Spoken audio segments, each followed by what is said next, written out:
we've decided now to take this EPIC 5-channel and run it in an uncertified, which is 5% distortion. Now, interesting, 5% is still acceptable in low frequencies because you not really hear the distortion. Our human ears aren't very sensitive to low frequency. In fact, they start diminishing quite dramatically from 40 hertz down. We don't really hear a lot of differentiation in wave distortion and frequency response distortion.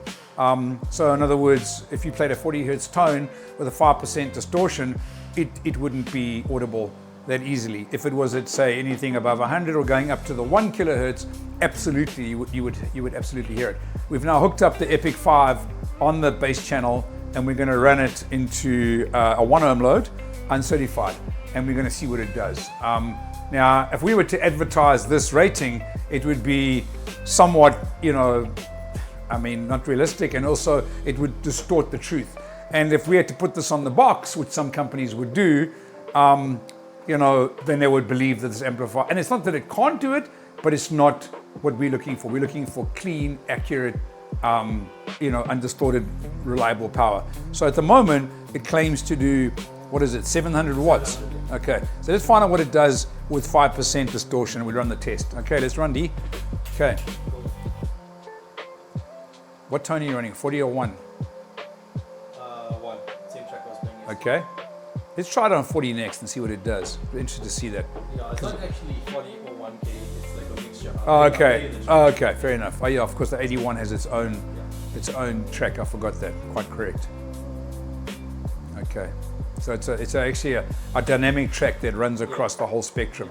That's why I think it picks up 40, and yeah, it makes sense. Okay, I got you now. My bad. Hey, got a lot of things to remember. Okay, let's run the test. So we've got, it's climbing. That thing's climbing like crazy. 800, oh my goodness, 858 watts. That is pretty insane. So we've got another 158 watts out of this amplifier. And like I said to you, it would be quite acceptable to run it at 5% on the bass. I would never want to, suggest doing it any other way. So what we've basically proven by that is that the power supply in this amplifier has the ability to be driven hard. And it's, like I said, it's normally with 5-channel amplifiers, they do leave a lot of that energy on the bass side because I know the woofers are heavier, they've got a bigger cone, more mass.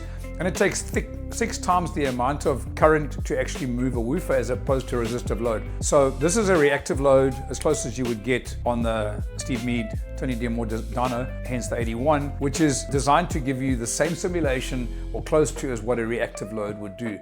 And that would be a speaker. Now some people put a coil on there, and if you look under the table here, we've got a fixed coil back there. That was our old school dummy load test. And that doesn't really give you a true test. A lot of people will run those, or they'll just measure an amplifier without any reactive load on it. And that's going to give you a false reading. So this is accurate as what it would be to a speaker. The next thing that I want to mention is that this amplifier not only doesn't have the cool features that the 4-channel does, the EPIC 4, but it's got a couple of extra features. And one of them, it comes with a remote for the bass. But it's not an optional extra, it's actually included in the pack. So you've got your cable, which is a good 5 meters. You've also got this very cool looking audio control, nicely designed audio control unit. These can be flush mounted as well. We've done this before where you can take the cover off, it's just 2 screws, and you can flush mount this on your dashboard. It's also got a clip indicator on here, so when the system is playing, if it's switched on, it'll actually show you that it's clipping, which is very cool. So you've got a separate sub-control. What that means is, wherever you've set the level of the gain, this will only take it up to that level. It's not going to take it past that level. So once you've set it, it's done. And remember, this amplifier has, like I said to you, it has proper balanced input circuitry and unbalanced as well, which enables you to run high level and low level through the RCA from 500 millivolts to 12 volts. And then at the same time, the crossovers work exactly the same way, where if you're running these crossovers, you can turn them off completely to make it full range, or you can engage them, which is very slick, giving you obviously less switches to go wrong. On top of that, it also gives you this really cool feature, and I mentioned this in the first video, but this is a nice cool feature. What this is an auxiliary cable point which plugs in over here, and what that does, it's also got its own fuse. Now, how many times would you need to connect an auxiliary item, for example, an epicenter, which if you want to watch any of the videos, there's a link below where you'll see us demonstrating the epicenter. Now, this is great because it means that you don't have to start paralleling wires from here and putting in little fuse boxes. You literally plug this in. It provides you the ground, the turn on, everything that you need. So when your amplifier turns on, this provides you the turn on, it provides you a ground wire, and it provides you a permanent live.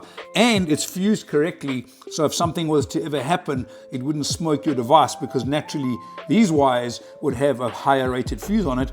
And now AudioControl has been very clever in providing this little fuse, which is engineered for running processors. And you could run, I don't know, a line driver, you could run, which is the matrix, you could run an epicenter, you could run a DM608, you could run, maybe you got a vehicle which has bass compression issues and you want to run LC2R. There's so many little devices that you would need, and where do you connect them? Well, there you go. AudioControl has thought ahead and given you this really cool little attachment. It all comes in the box as one package, well priced. Oh, and one other little thing, it's also got this little handy little tuning pick, which is, if you're a guitar player, you'd recognize that. And what that's for is to actually adjust the gains. So you don't have to go and put a big ass ugly screwdriver in there. You can use this little cool little device and you can set the gains nicely and put it away in your collection. How neat is that from AudioControl, making good sounds great. Peace out. Hope you enjoyed the video. Plenty more to come from Automotive Distributors. And if you have any questions, please reach out to us. We're happy to answer them. And have yourself a wonderful weekend.